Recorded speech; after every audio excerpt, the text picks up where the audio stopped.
Hey co-reporters, Pete Davidson is now jumping into the ring, getting ready to taunt Kanye West. I have to say, I was quite surprised to see him leak these text messages. It's one thing for him to have these conversations with Kanye privately, but for him to go ahead and get them leaked through one of his friends was quite surprising to me and disappointing as well, because it just continues to add flames to the fire of what it is that's going on.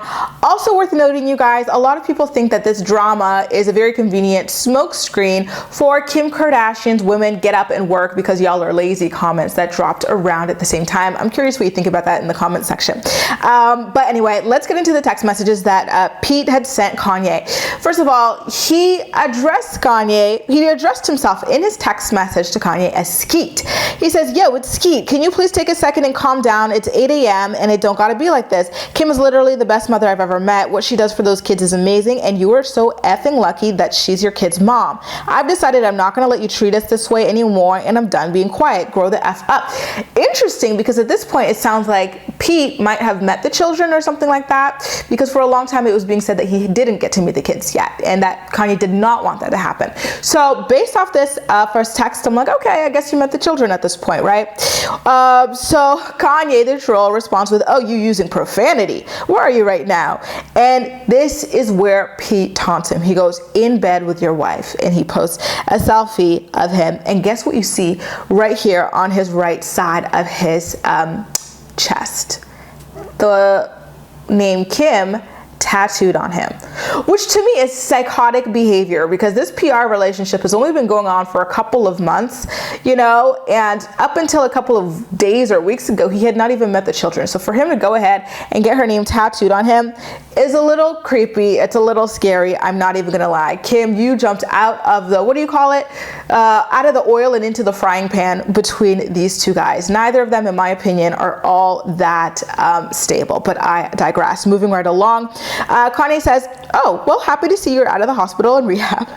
And then Pete responds with, "Same here. It wonders what those places do when you go get help. You should try it. I'm in LA for the day if you want to stop being a little internet bitch boy and talk. You don't scare me, bro. Your actions are so PUSSY and embarrassing. It's so sad to watch you ruin your legacy on the daily." Kanye responds with, "You're more than welcome to come to Sunday service," which very obviously is a PR ploy. Kanye is about his PR. He's about his business. Pete coming to Sunday service would be huge for him, right? So, you know, and Pete recognizes the game and he says, "Hell no, I'm not doing that. Why don't we meet after Sunday service and Saints game? I'll be at the BHH, Beverly Hills Hotel. We can have food and talk it out in my room.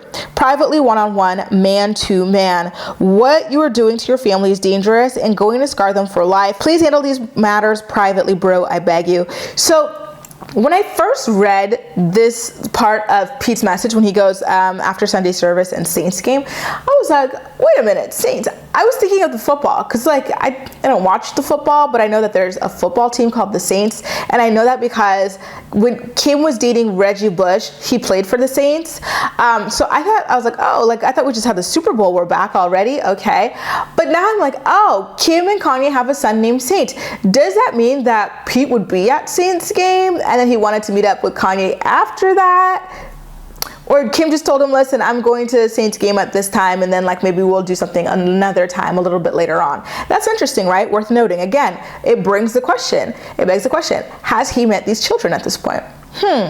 So Kanye responds to that with, "You want to see me? Come to Sunday service." Pete says, "This isn't public, dude. I'm not here for pictures and press, which is obviously all you care about. My offer stands. I wish you'd man up for once in your life." Too far, Pete. Too far. You don't even know that man, and you've been with his wife a whopping 2 months. Calm it down. He goes, "Let me help you, man. I struggle with mental health stuff too. It's not an easy journey. You don't have to feel this way anymore. There's no shame in having a little help. You'll be so happy and at peace. You have no idea how nice I've been to you despite your actions towards me. I've stopped SNL from talking about or making fun of you, which they've wanted to do for months, and I've stopped stand-up comedians from doing bits about you because I don't want the father of my girl's kids to look bad out there. I have your back, even though you treat me like SHIT, because I want everything to be smooth. But if you continue to press me like you have for the past 6 months, I'm gonna stop being nice." Okay, I stand corrected. It's been a whopping 6 months before he got Kimberly's name tattooed on him, and he's all wrapped up with these children. Listen, I liked Pete telling Kanye that he's got mental health issues too, and he's been getting help for it, and he wants Kanye to do the same thing. But at the same time, he was very, very antagonistic with Kanye, and obviously the good sides of his messages are not going to go through when you start off by antagonizing someone and taunting them. In this interaction, I feel like he was a total douche. He was very degrading, and he was very condescending, and actually Kanye handled things a lot better here. You know, when I'm looking back at these bubbles, like Kanye barely even said anything to him. He's like, oh, you're using profanity, come to this place, come to that place, no threats, no nothing, no name calling, nothing from his side, you know. But Pete just kept on digging and digging and digging, and it's like, dude, you've been allegedly with Kim in this PR relationship for 6 months. This is none of your business. Like, back off. I know Kanye is bothering you and stuff, but don't go in there talking about you're lucky she's your kid's mom, you're lucky she's the this, she's the that. You don't know what is going on here to be making these sorts of statements to somebody. And yeah, like, the whole thing is just a freaking mess. It really is. You should not be taking selfies of yourself topless, showing off your tattoo of the guy's ex-wife's name. They got divorced, like, what, how many days ago now? Talking about you're in bed with her. Like, none of this was appropriate on his side. I have to say that I'm disappointed. And what was the point of even having this stuff leaked? Up until now, Pete looked like the golden child in all of this, you know. It's like, poor Pete, he's being attacked constantly, this, and I totally still stand by that. But he kind of showed his ass a little bit with these messages. Like, he really, in my opinion, it wasn't cool, these messages. I know some of you guys will disagree with me based on the way that Kanye's been behaving, but listen, I don't know. I don't know that this was the appropriate response, or maybe it's more so him leaking it out there. Like, why? What was the point?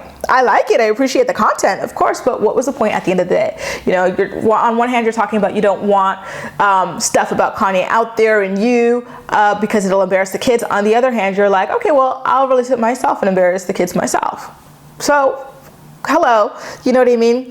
Anyway, I'm going to digress there and let you guys let me know what you think about all of this in the comment section down below. And as usual, we'll chat. That's all for now. Thank you so much for watching, and I'll see you next time.